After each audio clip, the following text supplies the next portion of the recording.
Достар, барлықтарыңызға сәлем, сіздермен Назгүл. Бүгін жеңіл әрі оңай дайындалатын брокколи сорпасын дайындайтын боламыз. Ал ендеше кеттік. Ал сіз каналыма тіркелуді ұмытпаңыз. Мен дайындаған сорпа 2 адамға жетеді. Ал сіздер қалауларыңыз бойынша құрамын көбейтсеңіздер болады. Бір бума брокколиді алып, жуып тазалап, осындай бөлшектерге бөлеміз.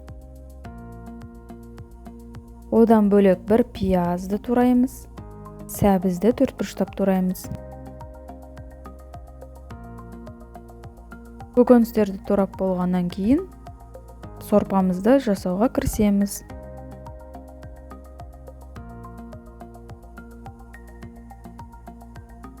Қазанды алып қыздырамыз. Оған бір бума сары майды салып ерітіп, оған пиязды қуырып аламыз.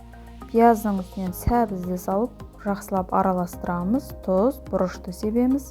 Қуырылған сәбіз бен пияздың үстінен 1,5 ас қасық ұн сеуіп, араластырып, үстінен 2 стақан су құйып қайнатамыз.